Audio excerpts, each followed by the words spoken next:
តើបងប្អូនអរគ្នាដែលប្រើប្រាស់ទូរស័ព្ទ iPhone យើងតែប្រែក្លាយឲ្យ Facebook នេះក្លាយទៅជាខ្មៅក្រឹបដិតចូលទៅដល់ក្នុងហ្មងអ្នកនរគ្នាមិនមែនខ្មៅដូច dark mode ធម្មតាខ្មៅក្រឹបតែម្ដងហើយអាពណ៌ទឹកប៊ិចនេះប្រែក្លាយទៅជាពណ៌មាសទាំងអស់បងប្អូនអរគ្នាគឺស្អាតមែនតើចង់ដឹងថាគេធ្វើម៉េចនេះមកនេះមកបងប្អូនអរគ្នាជាដំបូងបងប្អូនចូល app setting នេះមក setting iPhone បន្ទាប់មកបងប្អូនចូល accessibility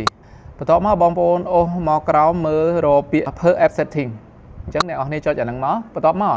ធម្មតាអ្នកនរគ្នាអត់ទាន់មានអានេះទេអ្នកនរគ្នាត្រូវចុច add កន្លែងនេះ add មកអ្នកនរគ្នាចង់ add Facebook ចង់ add App Store ឬក៏អីអញ្ចឹងឥឡូវខ្ញុំប្រាប់តែ Facebook មួយអ្នកនរគ្នាអាចយកទៅ apply ទៅលើផ្សេងបានអញ្ចឹងយើង add Facebook ហើយវាចេញនៅកន្លែងនេះអញ្ចឹងអ្នកនរគ្នាបើក Facebook មកនេះអា bold text នេះបងប្អូនអ្នកនរគ្នាចុច on មក bold text នេះគឺបានន័យថាធ្វើឲ្យអក្សររៀងធាត់ដិតណា bold ហ្នឹងគឺថិតហើយបន្ទាប់មក large text បើសិនជាអ្នកនរគ្នាចង់បានអក្សរបែបធំនេះអ្នកនរទាញមកអ្នកឃើញអក្សរវារីកទៅធំហ៎អ្នកនរគ្នាអញ្ចឹងខ្ញុំអត់ចង់បានធំទេខ្ញុំចង់បានប៉ុណ្្នឹងធម្មតាខ្ញុំដាក់ default យកធម្មតានេះto default ខ្ញុំយកធម្មតាបន្ទាប់មក button sharp វាធ្វើឲ្យអានេះវាធ្វើឲ្យអាអក្សរហ្នឹងដិតយ៉ាង on ដែរមកបន្ទាប់មក on off label នេះក៏ on ដែរមក reduce transparency ក៏ on ដែរមកហើយអា contrast នេះក៏អ្នកនរគ្នាដាក់ on ដែរមកគឺវាធ្វើឲ្យដិតច្បាស់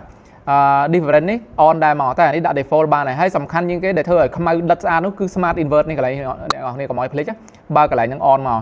បន្ទាប់មក reduce motion យើងកុំព្រោះអីខ្លាចលោវាយឺតអានេះដាក់ធម្មតា default ធម្មតាហើយនឹង frame rate នេះបើសិនអ្នកនរគ្នាបើកវាទៅជា60 frame វិញវាអត់ smooth ទេអញ្ចឹងខ្ញុំអត់បើកខ្ញុំយកប៉ុណ្្នឹងបានហើយអញ្ចឹងដល់ពេលដែលអ្នកនរគ្នា set ប៉ុណ្្នឹងហើយអ្នកនរគ្នា back មកអ្នកនរគ្នាសាកចូលទៅ Facebook បងប្អូននរគ្នាមកគឺវានឹងចេញរូបរាងពណ៌បែបនេះស្អាតតែខ្មៅនោះគឺខ្មៅដិតខ្លាំងជ្រៅចូលទៅក្នុងតែម្ដងប៉ុណ្្នឹងជាការស្រេច